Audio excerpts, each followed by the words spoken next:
Ada seorang sahabat gue waktu kuliah namanya Oni. Jadi dia pernah cerita bahwa dulu di SMA kelas 2 dia ikut klub fotografi dan kebetulan ketua kelas sama jajarannya juga ikutan.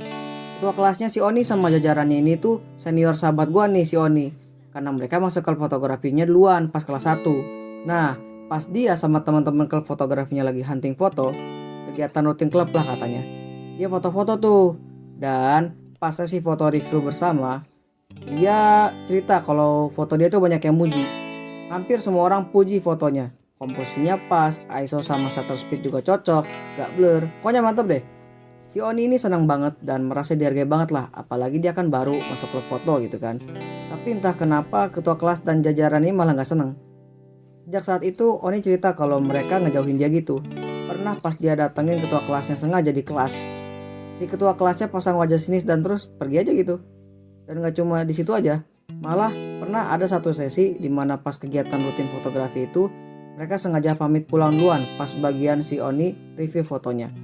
Nah, kalau gua simak dari pengalaman gitu, pertanyaannya, kenapa dia ini bukannya diapresiasi, tapi kok malah diintimidasi gitu ya?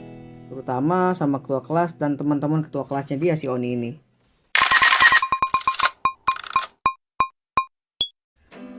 Hi strangers on the internet, it's me again and I wanna show you my perspective. Jadi di bagian my perspective kali ini gue bakal jelasin sudut pandang gue tentang buku 48 Hukum Kekuasaan karya Robert Greene. Dan kali ini gue bakal bahas hukum 1, yaitu jangan pernah terlihat lebih baik daripada atasan Anda. Oke, kalau untuk hukum 1, memang bahwa setiap orang memiliki rasa aman. Hal itu emang gak bisa disingkirkan gitu aja. Apalagi kalau kita itu adalah orang yang memiliki posisi atau kelebihan lain daripada orang di sekitar kita. Misalkan aja kita adalah ketua dari klub fotografi dan paling jago skillnya.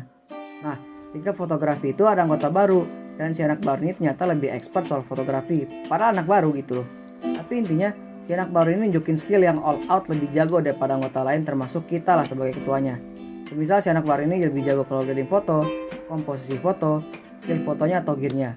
Nah, anak baru yang punya kelebihan lain di klub fotografi kan kalau sudah begitu ya tentu aja anggota lain bakal mikir kalau itu pantas punya posisi di klub fotografi. Kalau udah gitu, tentu kita sebagai ketua akan merasa rendah diri, rasa tidak aman atau insecure sama diri kita sendiri. Atau bahkan pikiran negatif terburuknya ya kita bakal mikir kalau kita akan digantikan oleh si anak baru karena anak baru lebih jago. Nah, hal seperti itu yang tidak disukai oleh orang berkuasa termasuk atasan kita. Tadi hanya contoh aja gitu ya dengan sudut pandang kita sebagai atasannya. Jadi di contoh itu gue mau menjelaskan bagaimana rasa tidak aman yang muncul bisa mempengaruhi penguasa dalam bertindak. Rasa aman tadi bisa aja bikin penguasa kita jadi nggak senang sama kita dan pada akhirnya mereka atau dia, tergantung jenis kekuasaannya aja kayak gimana, bakal bikin drama atau plot untuk ya kalau nggak turunin kita dan rendahin kita ya tendang aja sekalian gitu. Ini tentu nggak bagus buat kita ataupun siapapun. Kalau dari buku, contohnya adalah menjelaskan tentang kekuasaan. Nah, kalau gue menyikapinya dari sudut pandang lain. Sudut pandang di mana sebenarnya bukan kekuasaan secara hierarkis, kayak raja, ratu, perdana menteri, bangsawan, dan seterusnya ke bawah. Tapi tentang gimana caranya hukum ini bekerja di dalam pergaulan. Yap, dalam pergaulan. Mungkin ada yang tanya kayak, lah kekuasaan kan sama pergaulan beda dong. Kita kan kayak santai aja gitu, gak ada atasan, gak ada bos-bosan atau kayak gimana kan. Oke, biar gue jelasin. Jadi gini, dalam pergaulan itu kan isinya orang yang beragam ya. Dan di antara pergaulan juga posisi kita itu kan beda-beda. Misalkan ada 3 circle pergaulan. Circle A, kita itu pemimpinnya atau wakil pemimpin lah istilahnya. Orang yang masuk ke grup dalam grup. Terus di circle B, kita adalah senior. Orang yang diperhitungkan dan diajak terus setiap ada main bareng atau sekadar makan bareng. Tapi kita nggak masuk ke grup dalam grup. Cuma masuk grup gede aja. Terus ada circle C, di mana kita yang dianggap masuk di grup tapi karena jarang interaksi sama yang lain jadi jarang diajak main gitu. Jadi dia masuk ke circle tapi nggak terlalu diperhatikan lah. Nah, kalau kita masuk ke circle baru dan menjadi anggotanya lah istilahnya, tentu kita bakal masuk ke seleksi alam. Dan ini sangat bergantung daripada banyak faktor. Ya kalau kita melanggar hukum ini tentu yang paling dominan di circle ini pasti bakal menjauhkan kita dan pada ujungnya nggak terlalu bagus lah.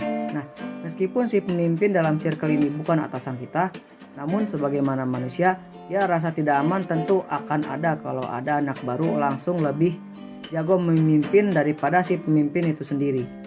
Ya kalau udah pergaulan mungkin kita nggak akan dipecat ya. tapi kita bakalan diganggu posisinya atau ya dikeluarin lah dalam pergaulan. Sama aja kalau gitu. Nah, agar hal buruk itu tidak terjadi, ya kita jangan sekali-kali langsung terlihat lebih jago. Apalagi kalau yang memimpin dalam pergaulan itu punya resources atau sumber daya yang besar. Misalkan dia anak orang kaya, atau dia ketua organisasi, atau ketua klub hobi. Dan ini bakal lebih bikin si pemimpin tuh punya banyak opsi gitu buat mengganggu kita bergaul. Terus kalau gitu gimana dong? Nah, kalau udah tahu kayak gitu, ya tentu aja kita sebagai orang baru yang ada di circle pergaulan kita harus mengikuti hukum ini. Jadi kan mereka mentor. Orang senang kalau ada pemula minta diajarin lah istilahnya. Belajar dari mereka dan hargai mereka meskipun mereka bukan atasan atau bos kita. Masuknya ke temen ya. Tapi ya balik lagi ke circle pergaulannya sih. Kalau isinya bukan orang arogan, ya mending lah. Tapi kalau bisa, mending jangan dilanggar. Tetap patuhi walau circle kita isinya bukan orang arogan. Kalaupun udah terlanjur nih misalkan ya, udah terlanjur melanggar hukum ini, gue saranin buat berikan mereka, khususnya pimpinan mereka itu bantuan karena lo jago misalkan. Tapi bantuan di sini bukan kayak lo mau gue ajarin nggak? Nah itu jangan dilakukan dan bukan hal itu yang gue maksudkan, karena itu malah bikin mereka merasa malu. Gue yang gerakin circle ini, kok anak baru udah ngerasa paling jago. Nah, hal yang paling gue masukkan adalah bantu mereka dalam beragam kesulitan yang mereka hadapi. Jangan menanyakan bantuan, tapi bantulah mereka hanya pada saat mereka butuh bantuan. Selain itu juga semisal udah terlanjur kelihatan lebih pro, besok-besoknya pura-pura cupu lah. Buatlah seakan-akan ada kita itu beginners gitu. Atau cuma ya beginners luck aja, hoki aja di awal-awal. Jadi rasa tidak aman mereka itu perlahan menghilang. Jadi sahabat gua si Oni ini udah melanggar hukum 1 dengan terlihat lebih jago daripada ketua kelas dan jajarannya di klub fotografi. Padahal dia baru aja gabung sedangkan mereka udah gabung duluan. Si Oni udah bikin mereka insecure duluan dan pada akhirnya ya sahabat gue ini habis dijauhin dan juga diintimidasi. Dan bukannya dapet pujian dan juga sanjungan dari mereka. So that's it on my perspective. Thanks for your time and let me know your opinion in the comment section below. Nanti komentar yang keren bakal gue bacain di video selanjutnya. Okay, so have a great day strangers on the internet. See ya.